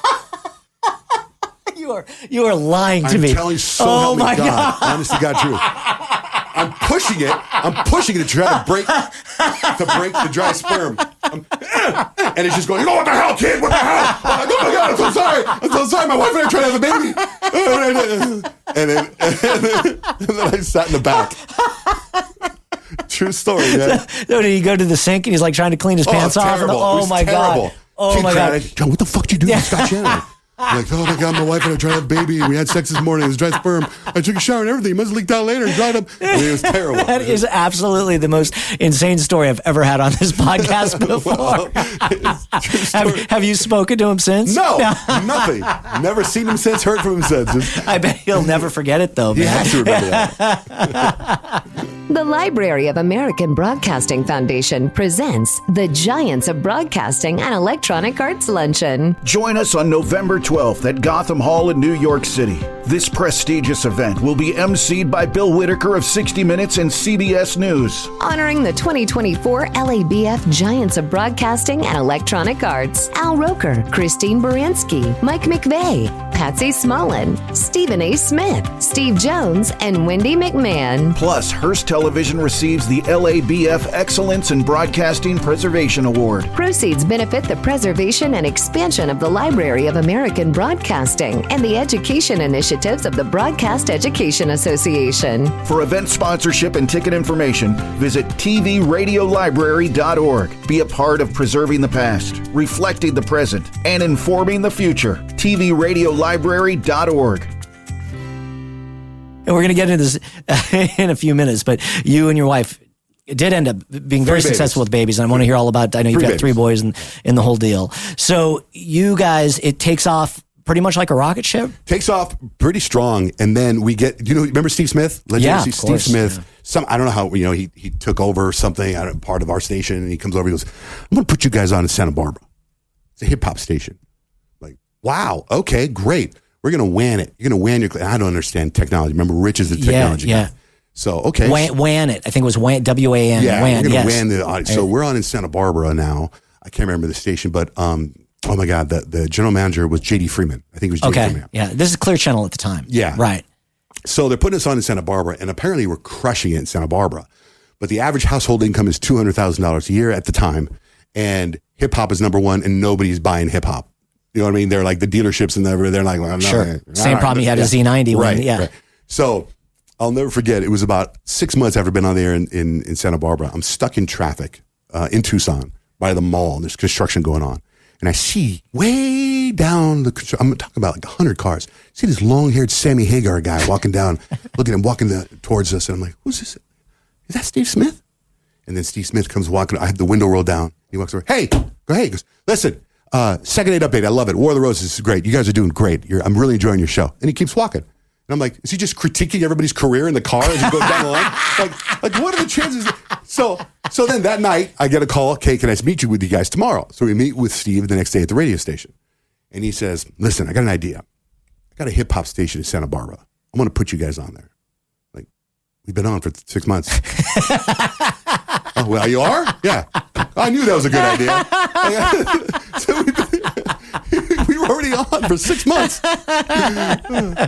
So anyway, that went well. Where did Tim Richards, did you work with Tim? Was he the program director before Medina or after Medina? After Medina. After Medina. They brought him in from Detroit, and I knew he had a history. Oh, okay. So, and he took Mojo to Detroit then from Tucson? I think so. Yeah, he did. He did, yeah. Okay, got it. So then where does Medina go at that point? Medina goes to Phoenix. Then he goes from Phoenix to D.C., then D.C. to New York. I see. Okay, so you guys are doing great, crushing it in Tucson.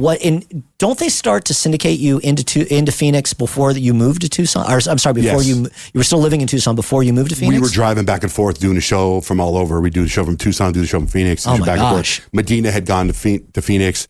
Tim Richards came in. Tim was fantastic. He was so supportive. He was another guy that was right up there with like Jimmy Steele and Mark Medina. He was your executive producer, I think, at one point. That came later. That came later. That came a lot later. But he was the PD in Tucson. Then we went to Phoenix. We had brought in, once we took off in Phoenix, we brought in John Peake. You know John Peake? Sure. John Peake's the program director here at my alma mater. John Peake came in as our show director. Oh my God, man. You've had some really great programmers around. Fantastic. Jimmy Steele, John Peake, Medina. Love him. Tim. I mean, that's an impressive run. Totally blessed, very fortunate. So we go to Phoenix. We bring John Peake in. John Peake then, after a couple of years, I think, takes over in Seattle, or he goes to Seattle, or Didn't you go to Paris for a while too? We got him after that. After that, got it. Yeah. So he left. I was like, "Go, great. We bring you in, get you back in the game, and then you leave." But he was amazing. We're still friends to this day. Then Tim decides he wants to come up, and so we look at him like, "Why don't you be our show director?" Mark had gone to DC and they needed a PD. Okay. So they brought in Tim to be the PD of KISS and our show director. I got you. Which we had a little bit of a conflict of interest because we were like, wait a minute, if you're running Johnjay and Rich got to come first. Yeah. Right? But you're also doing the PD thing. And he was great. I love that guy to death. We bumped heads. You know, he had a rough time somewhere, but he was fantastic. I love that guy. And was Smokey Rivers there for a minute too? Smokey was there too. Okay, got it. I came in and I met with R-Dub and I came through. This is probably right around that time. Tim was there. Mark was still there, but I think he was maybe getting ready to leave. Okay. And Smokey was there. I'm not sure. Maybe Mark was just in town visiting or something. I don't know. That makes sense because then I think after a while, I think Tim then became the OM. Okay, maybe that's what it was. I think, he took over for Smokey. Yeah, I remember going but I remember going to the facility there in Phoenix and seeing everybody. It was really cool. Fun fact about Smokey, his college roommate, you know who his college roommate is? No.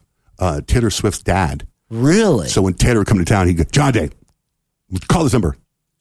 It's Taylor Swift's dad. He's going to set you up tonight. Get out. What? Okay. Sure enough. No all of a sudden I'm way. backstage Taylor Swift's mom and dad. That's amazing. Yeah, man, it's unbelievable. That's amazing. Yeah, I know. Talking about is that someone you've had on the air, Taylor Swift, before? A couple times. A couple times. Yeah, Did you ever think early on that she would have the international stardom that No, she called it. We did a contest, legendary contest. Who do you know? Biggest celebrity calls in. I think I got it from Tommy at Jeff and Jared. Right. Biggest celebrity calls in, wins a car, or it calls in for you. And I remember I was like, hey, Johnjay Rich on there. Who's this? Hi, my name's Taylor Swift. I got a message on MySpace about calling your show. Get out. She was 16. Oh, my God. And we've had her on like 5 times since then, but she's always first class. Yeah, what a superstar. I know. Absolutely incredible to see her success. And she seems I've never met her before, but I've heard some of her. She's fantastic. Seems so genuine. Yes. I like the message that she puts out there. Yeah, It's me too. Positive message. So when you guys go to Phoenix, are you saying that on the air that you're now in Phoenix, or are you just being kind of agnostic about it? So what happened was I went to Walmart and I saw all these T-shirts with the state of Arizona on it. So I bought a bunch of them. And then I put Arizona's Morning Show on the shirt. Oh, that's smart. I said to Rich, let's go up to Phoenix and let's pitch them. And so we hand out everyone these T-shirts at Arizona's Morning Show. Arizona's Morning Show put us on in Tucson and Phoenix and make us Arizona's Morning Show.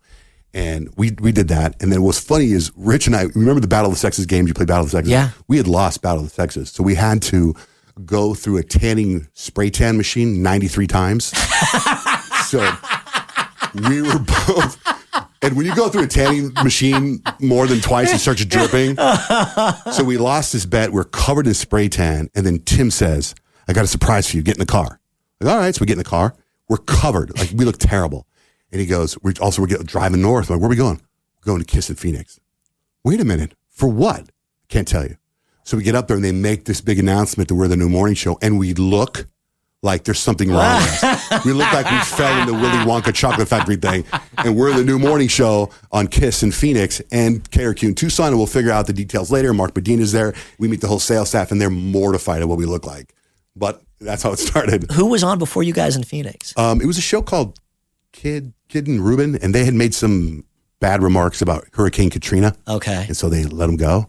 And then they came to us. And then does Phoenix, I'm sure you had some people already familiar with you just being in the proximity of Tucson to Phoenix. It's kind of like Riverside to Los Angeles. So And the KRQ sometimes bleeds into Phoenix. Yeah. So did it take off pretty quickly in Phoenix? Yeah, it did. It was because it's pretty different than the other show. Yeah, and plus Mark was running it, and Mark had, we had a TV campaign. We had one of the, and we still do. We have the TV in the studio. We go live with the TV station every day. Oh, do you really? Yeah, and so we had billboards. We were just everywhere, man. We'd be at a concert before the concert started. We'd bring out people on stage. We were everywhere. What kind of hits do you guys do for TV? Like entertainment? Or? Yeah. Hey, what's going on in the world? I tell you how much I love Jeff and Jerry, right? So I grew up listening to them, and I met with Jerry one time, and I asked him for advice. I said, how do I win? And he said something to me, and I used this in Tucson, but I really used it in Phoenix. He said, when you start, you don't compete with those morning shows. You don't know who they are. And I don't. You're competing with the biggest players in that town. So for me, when we came to Phoenix at the time, 2006, I was competing with Steve Nash. I was competing with Kurt Warner. Sure. I was competing with John McCain, Jordan Sparks.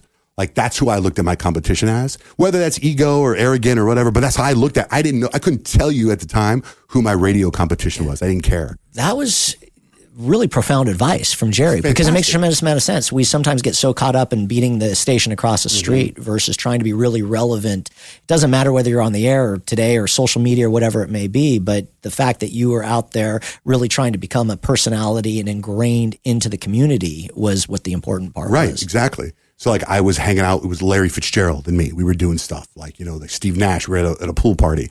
I couldn't tell you one competitor's name. I still can't really. You and Rich seem to be very symbiotic, as you guys just pretty much finish each other's sentences. Do really much any, conflict on what you guys are going to do on air, or? We had this rule where if we both came up with something and one of us objected, it was out. Or, if we, hey, I'm going to do this. That's a good idea. Or, okay, it's out. You know what I mean? That's kind of how we agreed. It's so impressive that you guys have been as successful as you have been and have done such an amazing job, not only in now, Phoenix and Tucson, but 18 other markets on top of that, and have been a team show. Because, there's a lot of famous team shows that have had, Mark and Brian, for instance, or, other shows that have had some issues over the years. But it really seems like you guys genuinely like each other. I do. I love the guy to death. I mean, we had some problems. We even told ourselves when we first partnered up that if we were ever going to have problems, we'd go to a marriage counselor. And so we did. Did you really? About 5 years ago, we were in a kind of a rough place. And so I went to a counselor, he went to a counselor, and we worked it out. And quite frankly, honestly, Chachi, in my heart of hearts, my relationship with Rich has never been better. Our show, to me, has never sounded better than it does today. I love the guy to death. He's so damn funny. He preps all the time. He's just fantastic radio. He texts me. He hates going on vacation.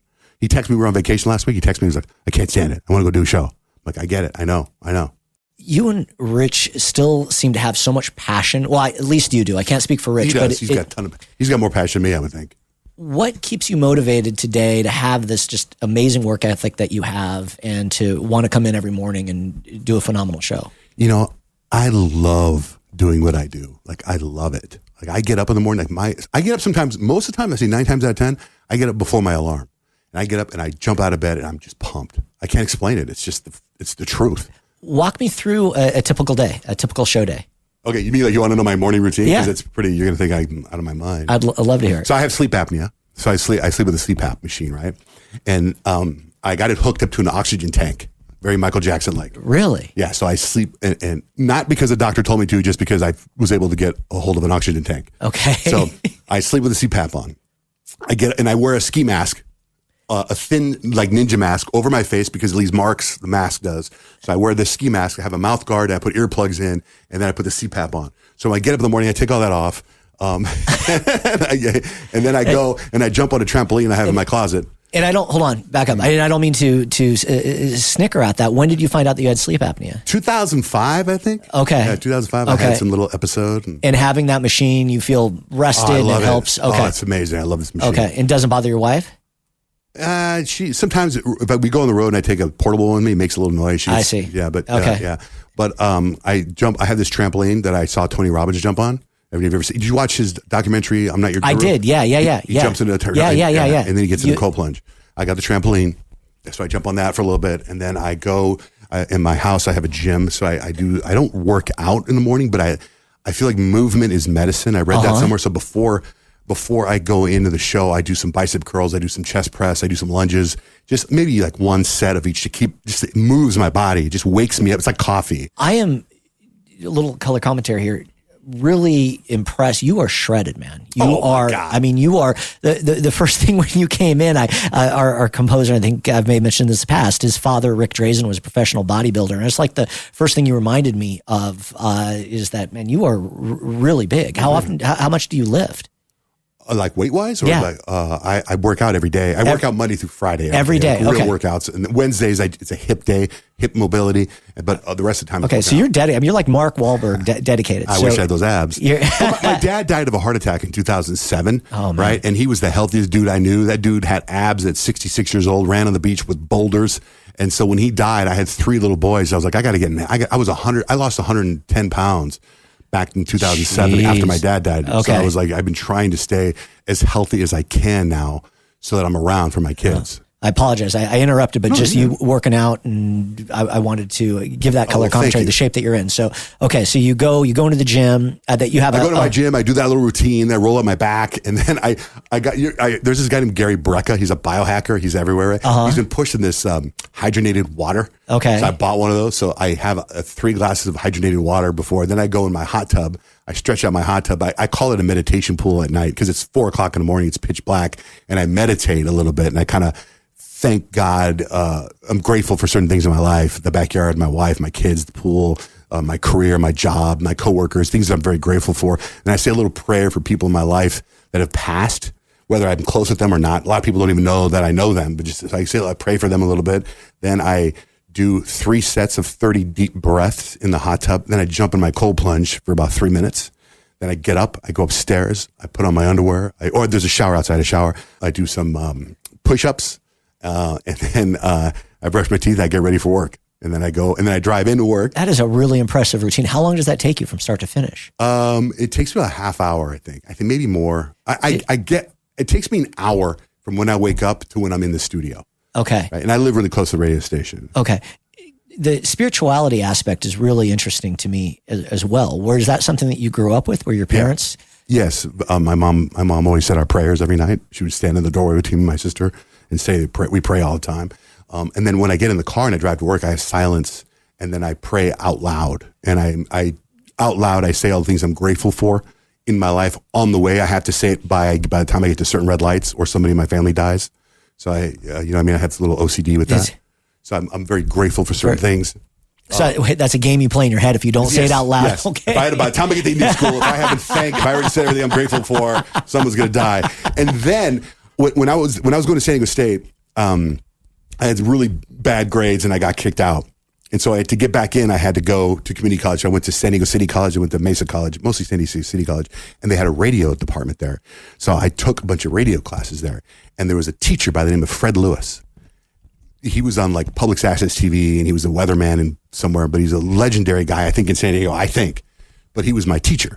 And I remember him doing this thing, and it made so much sense. He would stretch out his face before he talk, right? You'd stretch out your face like this, and then do the alphabet. A, B, C, D, E, F, G, H, I, J, K, L, M, N, O, P, Q, R, S, T, U, V, W, X, Y, Z. Taste every word. And then he would go, and I remember he'd go, hello, I'm Fred Lewis. Hello, I'm Fred Lewis. So I do all that on the car ride. Do you really? Yeah, I do everything that I just It makes did. sense, though. It's like a singer warming up their voice or an athlete. I look at like a track, like if you're in track, like you don't get on the feet Yeah. on the track and just start running. You got to stretch out. So I stretch out my face muscles, and then I do the alphabet, and I say a couple things. I try to come up with fun, like Larry went to Applebee's. Larry went to Applebee's. And I do all that in my car. I absolutely love this. Thank you for sharing all this. So you get completely prepped. You feel kind of now your mind is in the right place. Your body's in the right place. You're stretched out. And then you get to the station. Nope. Then when I pull into the parking lot, I say out loud, I host the #1 radio show in America. I am the host of the #1 radio show in America. I say that over and over and over again until I park. And then I walk in, I say, hey to the security guard. And then I take the 4 flights of steps up. I never take the elevator. So I walk the stairs. Then I get in, and then I start prepping. I mean, I've already prepped, but now I put things in place. You know what I mean? Are you the first to be there? Not really. Most of the time it's Rich. Usually so we have an audio producer and our executive producer. They're usually there right before me. And then Rich and I go back and forth. Mostly Rich is there. Okay. Because he's got a long drive. right? So he's usually. I gotcha. Yeah. All right. It's got a little bit longer Yeah. commute. And then at this point, your show rundown is already done from the afternoon before? There's a show rundown from the night before. There's email exchanges with our producer about where we're putting bits and stuff. And then everybody posts on a I don't know, like a Word document, one of those. Okay, like a shared doc. Yeah. And they post stuff that happened to them. Okay. And then I sit there in the morning. We have a meeting before the show starts. And I'll be like, hey, we're going to come to you. Kyle, I'm going to come to you for this. Peyton, I'm going to come to you for this. Make sure you know your story, beginning, middle, and end. You know, and is there audio for this? And then we go over the whole show. And then it changes almost all the time. You know, things are happening, phones are ringing, calls, you know, like that. But you guys already have a pretty good outline of where you're going every single day. Right. That's very impressive. Really? Yeah, I think so. I think absolutely, man. I love the dedication, and I love that you guys have a full team, and you're so completely passionate about what you do. I think it comes out on the air. Thanks. We've been doing this now for a while, and I have to say we've had different variations of our show, but the cast we have right now is the best we've ever had. Like, I know people say that all the time, but I mean, for real. Like, I think this is the show. Like, why we're not on in 100 markets, I don't know. What other cities are you on? So Phoenix, Tucson, Flagstaff, the Rio Grande Valley, Portland, Fort Collins, Colorado Springs, Missoula, Mississippi, all over Texas. Some good markets. And are you taking calls from those markets as well? Yeah. All the time. Yeah, we're always looking for calls from everywhere. When the show is over, so you guys have gone through the show and you're done, what happens at you get off the air at 10? Show's over at 10. We usually tape a couple more calls. Or what's happened lately is what happens is I get DMs from people. So I interact with the audience on my social media, and then I will screenshot. If they have a great story, I'll be like, oh, that's great. What's your phone number? Screenshot it, send it to our producer. And then the producer will go, hey, I booked that person for 7:15. So we'll tape that call. That call might run the next day. Got it. Right? Got it. That kind of stuff. So I get out of there. I try to leave every day. This is going to sound weird, but no later than 10:38 in the morning. I have to be out by 10:38 because I have a standing 11 o'clock appointment to work out. So 10:38 comes around and you want to get out because you've got a standing appointment, you said, to work out. And you mentioned earlier that you've lost 110 pounds. Yeah. I started after my dad died of a heart attack. I got my heart checked and I was like, I need to be healthy. Because, you know, in radio, you know, you wake up so early, you're tired, you make bad decisions, you eat donuts, you eat pizza. It's just bad. So I got in shape fast. I lost 100-something pounds. I started doing hot yoga, Bikram yoga. Then I got too skinny and I didn't have any muscle tone. So now I've learned a lot about health. Now I'm very much into my health and being around for as long as I can. I don't think I've ever been healthier. Although I came in this morning to talk to you face to face and I've gained some weight since the last 2 weeks because we had some home problems. Our pipes broke and I've been eating it out all the time and I gained a lot of weight. And my trainer was on vacation. So so that's why I leave at 10:38. You're entitled. Plus, it was 4th of July weekend, big barbecues and everything else. But I also told Mark Medina, I said, hey, by the way, I have this standing appointment at 11 o'clock, but I can be back here at 1 anytime you need me for whatever. I don't want you to think that because I got to leave at 10:38. And he's been very cool, very flexible. And I've been flexible too, because now on Thursdays we have a jock meeting, which we haven't had jock meetings in 10 years. So now we have a jock meeting. Oh, that's cool. I love that you guys do that. I know. I'm so, dude. Yeah. I'm so happy to be working with Mark Medina. That guy is unbelievable. I remember jock meetings. It was some of the most fun I ever had. Yeah. Just having all those creative people in one room.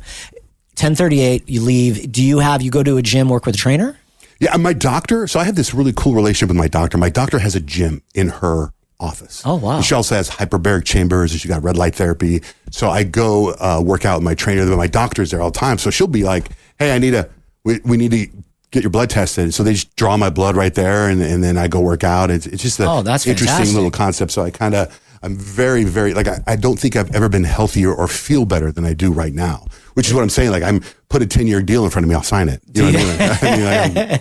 And you feel more energetic. Energy. I have so much clear energy. in mind. Yeah, it's unbelievable what I think, working out. I cycle almost every morning, which it helps me. It's and I don't meditate like you two or like you do, and I'm really in awe of that. I need to do it because I think physically I feel pretty good, but my mental status sometimes I don't sleep as good as I'd like, and my mind is racing a lot. Do you have the monitor your sleep at all? Do you have the Oura Ring? I don't. I should, but I do not. I have all those. Do you? And I monitor my sleep all the time. I know exactly. I try to get as much powerful, deep sleep as I can. There's so much research out there that how important that is. Yeah.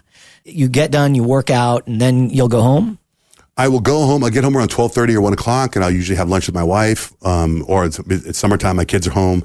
I'll go with them. One of my sons plays college basketball, so I'll go with him to his training, watch him. He plays a lot of open runs with other college basketball players, Or my other son is into weightlifting, so maybe I'll watch him train. I can't train with him because he's like next level weightlifting. My youngest son's a basketball player. We just have some really good family time right now in the summertime because all my kids are home because 2 of them are in college.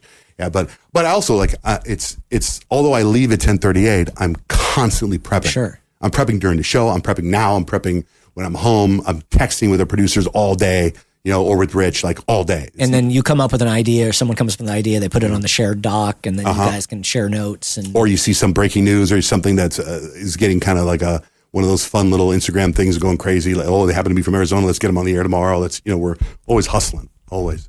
That's fantastic. And it's obviously working out. And from there, you guys will do dinner. And what time do you go to bed? I try to go to bed between 8 and 10. Okay. If I can go to bed earlier, great. I haven't gone to bed that late in a while, but whenever there's something going on, Drake was in town, so we go to the Drake concert with my son, and I don't get home until 1 o'clock in the morning. There's nights like that. You got to make those sacrifices. I got to compromise so I can try to be a good dad. You catch it. Well, it sounds like you're a phenomenal father. I follow you now on Instagram, and I know that you're incredibly close with your family. And very close. I'm trying to give them experiences, Will any of them follow in your footsteps or want to follow in your footsteps? My wife says my youngest son might. He's quite a personality. He's pretty outrageous, but I don't know. You know what I mean? Like, I kind of want answers from them, but he's only 17. Yeah, sure. It's young. Would you be supportive of that, of following in a radio? Yeah. During COVID, he did a podcast. During COVID, I remember everyone was doing their shows from home. We only did our show one time not in the studio. And so they set up a studio in my house for COVID. But my son, who at the time was 13, he started doing a podcast with his friend. Oh, that's cool. And it was really cute and funny. And I wish he was still doing that. That's great. Yeah, yeah. So that was it. But do you ever have them on the air? Yeah, quite a bit. But now they have deep voices, and now they're not so cute. But they got personalities. I just love them so much, man. They're the best. It's like I feel like my 3 boys. They're so great, and it's all their mom. And I feel like I see the best parts of me in them. Do you know what I mean? Like. I want to get into now just about your sense of community. I just got done reading a book by Tim Russert. Do you remember Tim Russert from CNBC? Yeah. I think Meet the Press, and then he died unexpectedly. It sounds like you're kind of like your father a few years back of a widowmaker, a heart attack. And he was on set, and his son's name is escaping me right now, but wrote a really touching book about his father, and he had a saying that if you're not giving, you're taking. And it sounds like you honestly live very much by that and what you do for the community through your LoveUp Foundation and then the LovePup Foundation. Can you tell me a little bit about both of those and how they came about? Well, thank you for that. My wife has a saying, she's been saying it since the kids were little. If you went away, would your community miss you? And so that made us drive to make sure that we are active in the community. So we try to make an impact as much. We chase the impact, Rich and I started Johnjay and Rich Cares for Kids back when we first started. And we would do the Christmas wishes, right? But our Christmas wishes, I felt, were a little bit different. We tried to make it outrageous, not just. And then there was like, yeah, here, we'll pay your electric bill. And then it was we tried to do different things. And then one day, when we were moving to Phoenix, I was telling you how, I didn't care about my competition. It was mostly about dealing with these superstars in Arizona. Somehow my wife and I became friends with Kurt Warner and his wife, Brenda. Very close. We go on vacations together and everything. And our kids were on the same Little League football team, whatever you want to call it, little, whatever you call it, Pop Warner. My son was a receiver. His son was a quarterback, like 11 years old. And Kurt had to do something for the NFL. So he's texting me. He's like, what's going on during the game? And I go, oh, your son, Elijah, just threw a bomb to Kemp, my son. Scored a touchdown. We just won the game. And he was so excited. He texts me. He goes, love up, exclamation point. Then he goes, oops, I mean love it, is what he said. And I go, ooh, love up. I go, that's pretty cool, dude. Maybe you could take that love up and you can use it for something like a motivational speech, or maybe it can be something positive. And he just texts back, LOL. Like, I'm serious. So that happened on a Saturday. I couldn't stop thinking about it. And on Monday, we went on the air and I said, I got to tell you guys a story. I tell that story and I go. That's a great story, by the way, man. You mentioned goosebumps right now. Great story. I'm like, I think love up can be like paying it forward, do something nice for someone, or maybe just once a day, take time out to say thank you to God or Buddha or to whoever you pray for or the universe. Just love up, do something nice, hold the door open for somebody.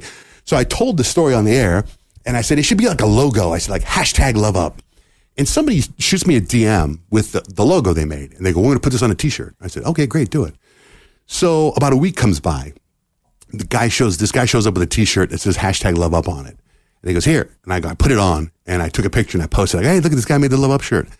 And about 2 weeks later, he comes back, and he brings me a check for $10,000. And I'm like, man. I go, what's this for? He goes, it's for your LoveUp Foundation. I go, where'd you get it? He goes, you posted it, and we sold all these T-shirts. People wanted to buy these T-shirts. I'm like, are you freaking kidding me? Amazing. So I started designing shirts and selling shirts and selling shirts. And we started raising all this money. So then we started doing things for, like, in the community. When you heard about, like, a volleyball team and their equipment broke, we bought new equipment. Or if there was a kid that needed help with something, we did it. We paid for him. If there was school, they needed basketball shoes, we did it. We started paying. We just had all this money. We just kept doing it and kept paying for a woman doesn't have air conditioning. Then we'd call the air conditioning people and say, can you give us a free air conditioner or we'll pay for it. And we started doing all these LoveUp moments. It just blew up. Then it turned into a 501c3 or whatever you call it. And we turned it, and I was at church one day, and the priest or the preacher was talking about the foster care system in Colorado, how there was not one kid in foster care in Colorado anymore because the churches got together to, if you're an empty nester, make room for these kids. So I was like, let's help. There's 16,000 kids in foster care in Arizona. I was like, let's see if we can help clear these foster kids out. And I know we've got it down to 13,000, but Rich was on board, and Rich and I just started doing as many love. Now we got all involved with the governor. We help kids in foster care. My wife created all these programs now. Like, if you are in foster care, we give you backpacks for school. If you're graduating, you age out of the foster care system. We're going to help you get an internship or a job somewhere. Like, we do all these different programs. And then one day, my wife calls me. She's like, oh my God, some lady just told me that she found a Chihuahua by the kid's school. I'm like, okay, send me a picture. She sent me a picture of the Chihuahua. I'm like, oh, that's cute. I post it on Instagram. I go, hey, we found this Chihuahua. Is anybody interested in adopting a dog? I don't know anything about adopting dogs or the rules. And this couple messaged me, and they're like, I had actually a lot of people message me, and I was scrolling through their Instagram to find what I thought was the best family. And I asked them to meet my wife and I at the bank parking lot, and we delivered the dog, right? And when I was handing the dog over to this family, the magic in their eyes and the magic in the dog's eyes when they saw each other, I was like, this is unbelievable. I go, so I told that story on there the next day, and all of a sudden I started getting messages like, oh my God, I run this apartment complex and somebody left a dog in the apartment complex. Oh my God, my mom is too old. Can you take this dog? Oh my God, I found this stray dog. Can you help? And I was getting all these messages. So I was like, yeah. So I was bringing all these dogs home, right? And my wife's like, what are you doing? I go, I don't know. These listeners messaged me. Now we had one point we had 34 dogs in our house, 34 dogs. One dog we put in the laundry room. She had puppies. It was like, oh my God, she's pregnant. So then somebody messaged you, goes, you know what? You started to LoveUp. Now you got LovePup. I was like, what a great idea. And so from there, that turned into something. So then we had this guest house in our house. We turned that into our shelter. For years, we were running the shelter out of our house. And then people started donating. And about 5 years ago, we were able to get a brick and mortar building. And now we have legitimate kennels. And it's quite an experience. And then we started doing stuff where I was interviewing celebrities with these dogs and getting all kinds of great information from there. And then we started this huge event, this huge festival called LovePup Family Fest. We had 12,000 people show up the first time we ever did it. I mean, it's nuts. And now there's ways where the stations get sponsored, people spend money, and then it's bringing all this non-traditional dollars to the radio station. Like, everybody wins. It's crazy. So impressive. Oh, we were talking earlier about Vaughn Freeman and another person that worked at KISS back when I was there. His name was Damian Lewis, and mentioned him earlier. Vaughn knows him well, but he always had this thing, do what you say you're going to do. And that's what you do, man. You literally live by when you put your mind to something and it goes back to those notes in your wallet, you really go and you execute those. Oh, thank you. It's so just wildly impressive to me, man. You're not only a remarkable talent, but I think more importantly, you're just a phenomenal human being. Jeez, Chachi, thanks, man. You really are. It's awe-inspiring. Thanks, man. I'm really excited to be on your podcast. I think I was telling you off air that I did a whole bit on your podcast. You did. I am so honored by that. I was like, I've been driving around, months ago when I first started listening to your podcast, pretending I was being interviewed by you. Look, I manifested it, bro. There you go, right? Oh, you've absolutely made my day, and I'm so grateful for you flying out here to do this. Anything that we can ever do to help LoveUp or LovePup, don't hesitate to ask. Appreciate that. Thank you. It's I'm a big dog person. You had me at Chihuahua. I've got a Chihuahua. Share a picture. My girlfriend and I named Pepe, but we call him Mijo. Mijo. Really quick, going back to Kurt Warner, I saw that movie, and what a great movie, right? What a great. Also appears to be a really cool just person. I got to meet him. This is about 18 months ago or so. We do a lot of work with Westwood One. They're our partner in syndication, and we'd gotten tickets to the suite for the Rams game, and we go up to the suite, and I go out, leave my girlfriend there, sit down, and I go out to get us some food, and she texts me, she's like, I think Kurt Warner's here. And I'm like, Kurt Warner's in the suite? And sure enough, Kurt Warner was in the suite because he does the play-by-play for Westwood One for the NFL. And they were calling the game from the suite we were in. And he was just the nicest. Got to take pictures with him during halftime, and such a nice guy. Yeah, he's first class. He really is. We were in Cabo together. He has a place there, so my wife and I went with him and his wife. And I remember we were playing catch on the beach, and I'm like, and then I go, look. Remember I told you in the beginning I don't know much about sports. I go, I want you to throw the ball to me. Like I'm a real receiver, okay? And you're a real quarterback. He's like, I am a real quarterback. Go, Yeah. all right, but give me a play. I want to do it. And throw it. Don't be like, I'm just throwing to a guy on the beach. Throw it to me. He's like, all right. So I do like a 20-yard sprint, and I go right, and he beans this ball right at me. And mother of God, it hurt so bad.